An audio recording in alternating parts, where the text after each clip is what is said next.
কোন কাপড়ের সাথে কোন সুতা ম্যাচ করলে সবচেয়ে ভালো হয় আজকে তা নিয়ে ভিডিওটা আলোচনা করব। তাই ভিডিওটা জুড়ে সম্পূর্ণ দেখেও কেউ স্কিপ করো না, অনেক কিছুই জানতে পারবে, অনেক টিপস ছোটোখাটো। সবাই লাইক দিয়ে শুরু করো।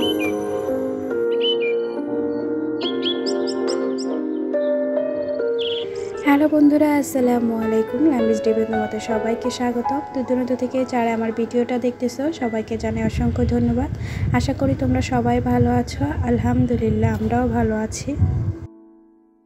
নতুন দিনে নতুন একটি ভিডিও নিয়ে তোমাদের মাঝে হাজির হলাম। আর আজকের ভিডিওতে দেখতেই পাচ্ছ একটা বর্ডার লাইন ডিজাইন সেলাই করতেছি, সেই সাথে আছে কিছু নতুন নতুন টিপস।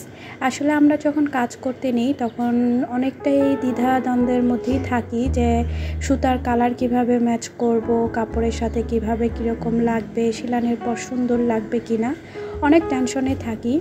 তাদের জন্য আমি দুইটা শর্টকাট টিপস বলবো, কেউ চাইলে অবশ্যই ফলো করতে পারো। আমি সাধারণত দুটোটাই ফলো করে থাকি। তাই যারা নাকি কাপড়ের মধ্যে কি সুতা দিবে চিন্তা ভাবনা করতে অনেক কষ্ট হয়, তাদের জন্য সবচাইতে সহজ একটা টিপস হচ্ছে, ফার্স্টে তুমি যে ডিজাইনটা করবে, যে কাপড়ের উপরে করবে, তুমি কিন্তু চাইলে ওইটুকু ডিজাইন একটু আলাদা করে সেলাই করে দেখতে পারো যে সুতাগুলো সুন্দর ম্যাচ হচ্ছে কিনা, তোমার চোখের মধ্যে ভালো লাগতেছে কিনা। দেন তুমি ওইগুলো আইডিয়া নিয়ে দেন সেলাই করতে পারো। আর যারা নাকি এমনিতেই বুঝতে পারবে যা সুতার ম্যাচগুলো আসলে কাপড়ের সাথে কোনটা দিলে কোনটা ভালো হয়, তাদের তো আর এই কাজটা করতে হবে না। কিন্তু তারপরও এর মধ্যে কিছু কিছু টিপস আমি তোমাদেরকে বলে দিই যেটা আমি ফলো করি। আর এই যে দেখছো এই বর্ডার লাইন ডিজাইনটার মধ্যে আমি সাদা সুতা দিয়ে কাশ্মীরি বর্ডার দিয়ে ফুলের ডিজাইনগুলো করতেছি।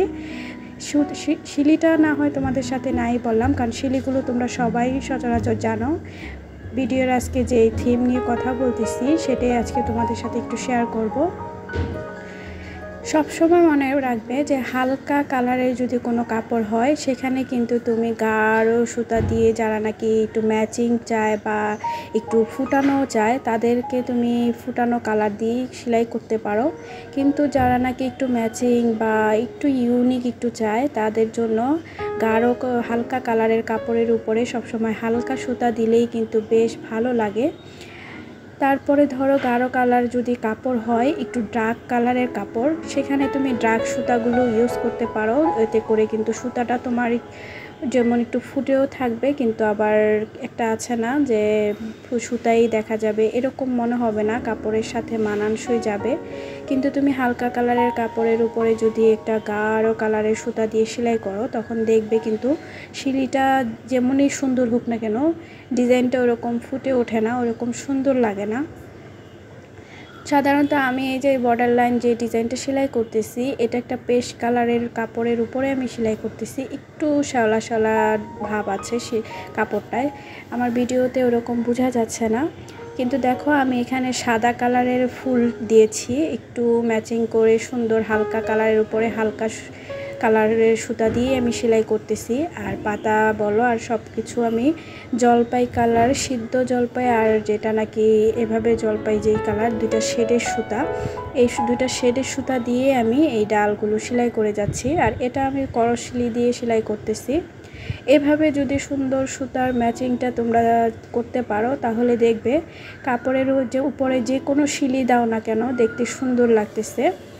আর আমরা যারা নাকি মাল্টি কালারের কাজ করি, মাল্টি কালারের ফুল দেই, তখন সব সময় খেয়াল রাখবে যে সব সুতার কালারগুলো একই সেম লাগে চোখের মধ্যে।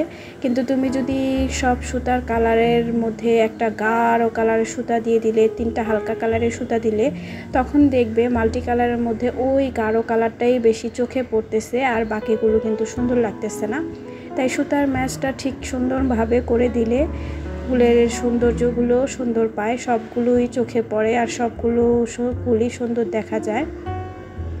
সামনে তোমাদের নিয়ে ওই রকম একটা ভিডিও অবশ্যই আমি করব, যে মাল্টি কালারের সুতা কিভাবে আরও সুন্দর করে ম্যাচ করতে হয়, হালকার মধ্যে কিভাবে কি কি সুতা নিতে হয়। আর যারা আমার ভিডিওটা এখনও দেখা শুরু করেছো, প্লিজ ছোট্ট একটা লাইক দিয়ে দিও। তোমাদের ছোট্ট একটা লাইক আমার ভিডিওটা সবার কাছে পৌঁছে দিবে।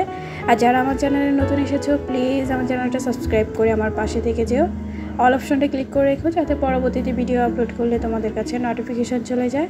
আজকে জানি না আমি কতটা কি তোমাদেরকে বোঝাতে পেরেছি। যদি কারো দ্বিধা থাকে, বোঝানোর অসুবিধা হয় বুঝতে, তাহলে অবশ্যই আমাকে কমেন্ট করে বলতে পারো। আমি তোমাদের নেক্সট ভিডিওতে হয়তো সেটা শেয়ার করে দেব। আর এই যে দেখো, দেখতে দেখতে কিন্তু আমার বর্ডার লাইন ডিজাইনটা আমি করে ফেলেছি। এই ডিজাইনটা আমি যে কোনো কামিজ বলো বা যে কোনো ওড়না বলো, সব জায়গাতেই করা যাবে, বেবিদের ড্রেসেও করা যাবে। সুন্দরভাবে এই ডিজাইনগুলো করলে ভালোই লাগে। একটা লতানো একটা ডিজাইন, এটা তুমি জামার দুই সাইডেও করতে পারবে। মানে একটা কাজ করার পর সেটা কিভাবে ড্রেসে ফুটিয়ে তুলবে, সেটা সম্পূর্ণটাই একটা ড্রেসের উপরেই নির্ভর করে। ড্রেসটা কেমন হবে, গোল ফ্রকে কিভাবে আঁকবে বা কামিজে কিভাবে আঁকবে। তাই এটার জাস্ট আমি ডিজাইনটাই দেখিয়ে দিলাম। কারো এটা দিয়ে যদি আমি কখনো কুর্তি বা কামিজ সেলাই করি, অবশ্যই সেটা তোমরা দেখতে পাবে। যেহেতু আমি ডিজাইনগুলো আমি আগে ফুটিয়ে তোলার জন্য কাপড়ে করে নিই, এতে আমার কি সুবিধা হয়, স্যাম্পলগুলো রেডি থাকে, তখন দেখে দেখে সুন্দরভাবে করা যায় যে কোন সুতার উপরে কোনটা যাচ্ছে। আর সাদা কালার কাপড়ের উপরে যদি আমরা কাজ করি তাহলে কিন্তু কোনো সমস্যাই হয় না, যে কোনো সুতা দিলেই কিন্তু সেটা সুন্দরভাবে ফুটে ওঠে। তারপরেও সাদার মধ্যে তুমি আবার যে কোনো সুতা বলতে মাল্টি কালারে যখন কাজ করবে, ওই যে আগেই বললাম যে গাঢ় কালারের সাথে হালকা কালার, হালকা কালারের সাথে গাঢ় কালার, এভাবে যদি কাজ করো তাহলে কিন্তু জিনিসটা ফুটে উঠবে না। যখন যে কালারগুলো নেবে সেই শেডের কালারগুলো নিয়েই কাজ করবে, দেখবে যে এমব্রয়ডারির মতো সুন্দর একটা ডিজাইন সুন্দরভাবে ফুটে উঠতেছে। আর এই যে দেখো, আমার কাজটা কমপ্লিট। কেমন হয়েছে অবশ্যই কমেন্ট করে জানিও। আজকে পর্যন্ত সবাই ভালো থেকো, সুস্থ থেকো, আল্লাহ হাফেজ।